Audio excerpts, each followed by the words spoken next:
I look like I need your power. Welcome back to the channel, everyone. Today we have an interesting news article to talk about. Now, everyone is wondering, when will we get Tekken 8? The Tekken developers, Bandai Namco, everyone has been silent. But this is the thing about Bandai Namco. Tekken 7 and the Tekken series is not their only fighting game. Soul Calibur is also, it's really like the brother, like the cousin to Tekken 7. And then you have Dragon Ball Z Fighters, which is also being developed by Bandai Namco. The three things these games have in common, the three biggest things they have in common right now, is all of these communities are, wondering what is happening. All three of these communities.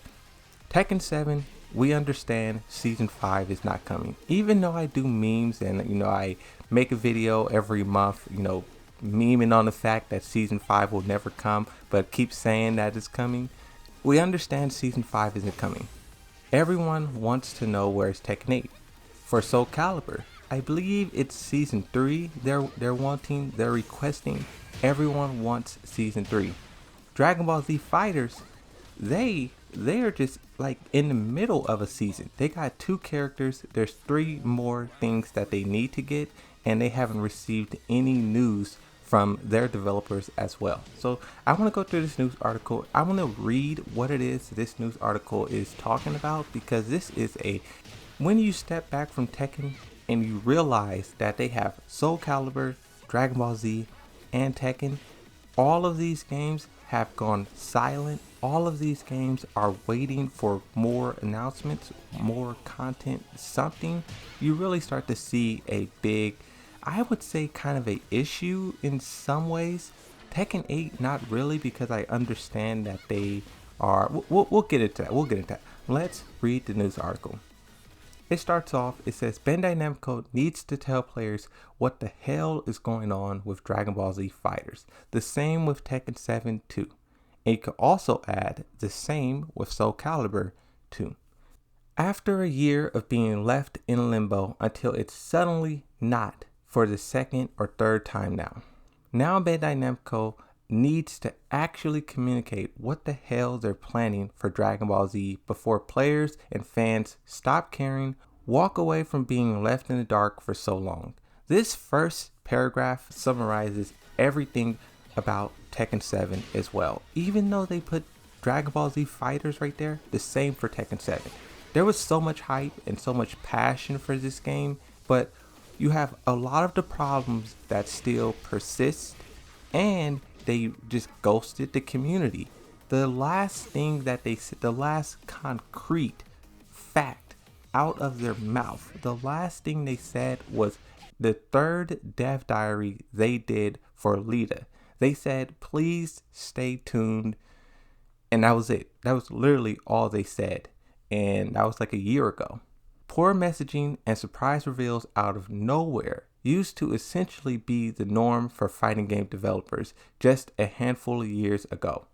Times have changed now. However, Bandai Namco has already fallen behind the curve. Capcom, Arc System Works, SNK, and essentially every major fighting game developer / publisher, NetherRealm Studio, they have that in parentheses, has made communications with fans a much higher priority over the past few years, which has produced some great results already, and better understanding between those who make the games and those who play them. Bandai Namco, on the other hand, still appear to be firmly in the camp of stay excited for something maybe.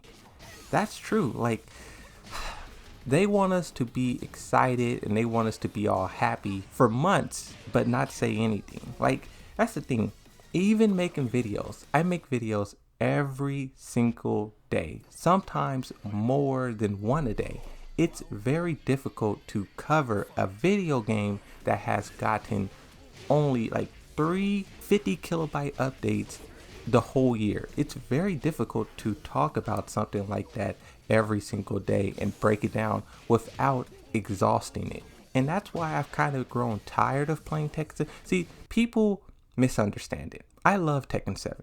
I love playing it. I played the game since it was out 6 years straight. I even played it in arcades. I love the game, but it's tiring. It's very, very tiring. When I go on, it's very difficult to find the match, to stay connected to that match.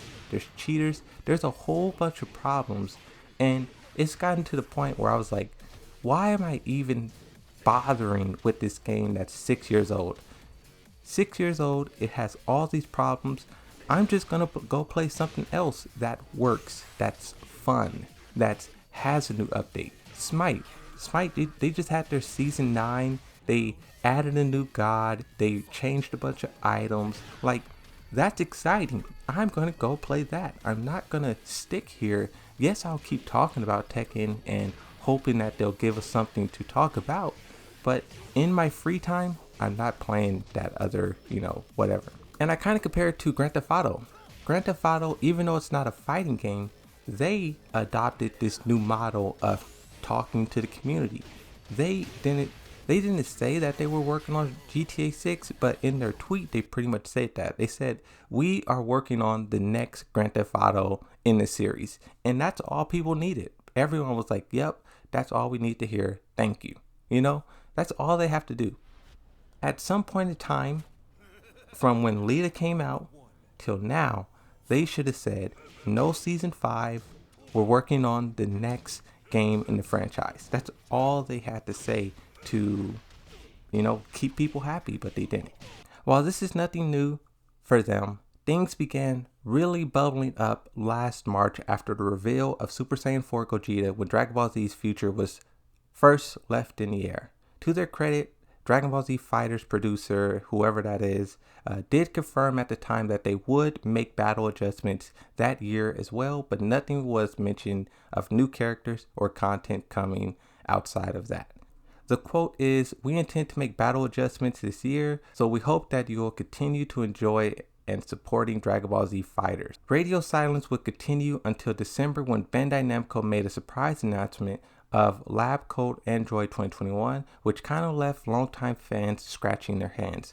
Was she a part of the new FightersZ pass? Will there be more balanced updates? Is rollback netcode ever going to happen? Well, they showed off and broke down the new fighter earlier this month, and Banco answers absolutely none of that. Instead, we were just left with a message from Dragon Ball Z devs that they're planning on hosting some sort of events at some undetermined point, and that's it. That's not enough though. For the current state of the fighting game scene, and people don't like being left in the dark, even if they are massive fans. A lot of you probably remember Capcom's approach of doing things differently with Street Fighter V 4th season by releasing Kage without a roadmap and staying quiet for like 8 months. The plan did not go over well with the FGC at all, and Bamco handling Dragon Ball Z is arguably worse now. Dragon Ball Z, Tekken 7, and Soul Calibur. Say something. Say anything. There was a tweet that I covered yesterday where Michael Murray, he kind of said something, but it really wasn't too much of anything. Like, I had to really use the YouTuber brain, the YouTuber part of me, and really pull something out of that tweet. But that tweet really said nothing either. That's why that tweet had like 5 likes. Skipping down, it says, it's such a small thing, but Capcom and Nintendo confirming very early on that Season 5 of Street Fighter V and Fighter Pass of Volume 2 of Smash Bros. Would be the last for those 2 games, set more grounded expectations for fans while keeping the feeling of anticipation and surprise. You know you got a problem if Nintendo has better communication than you do. The issues extend beyond Dragon Ball Z to Tekken 7 and potentially Soul Calibur 6 too. Considering it's been almost a year since Lita closed the game 4th season, there's been jokes and open-ended statements about Bamco saying that Season 5 could happen if they want, but it's been so long that it seems pretty darn doubtful. This is exact.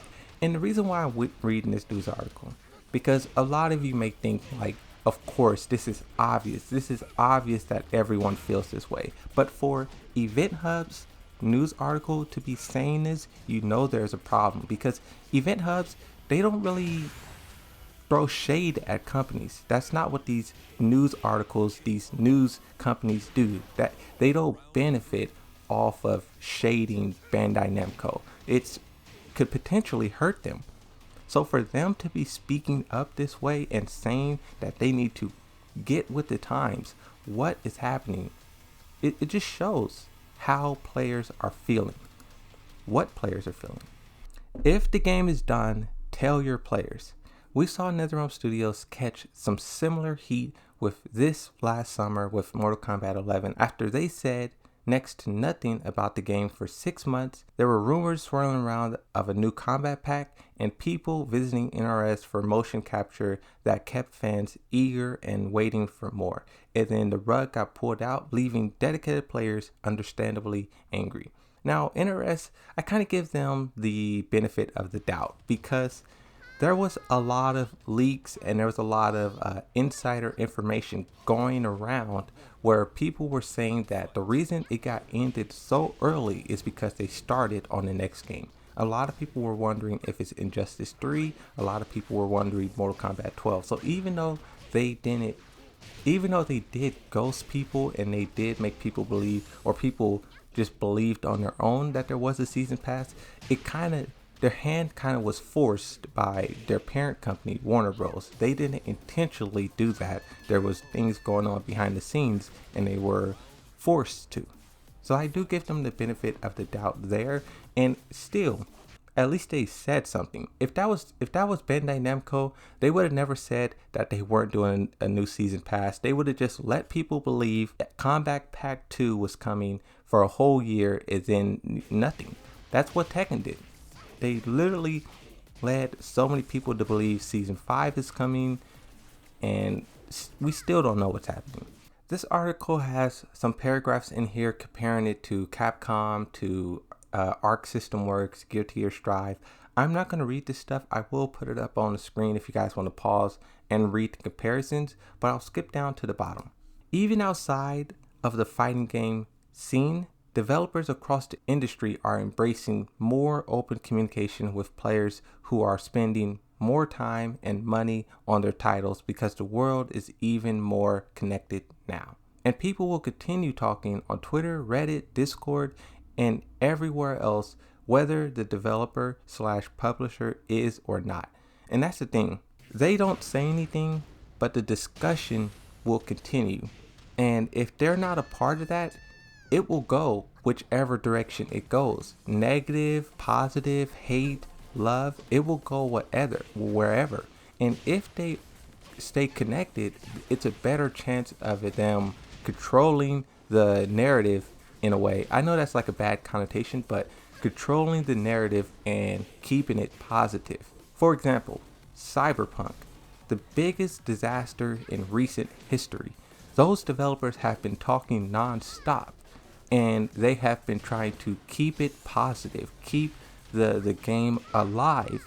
That just shows how important it is to talk to.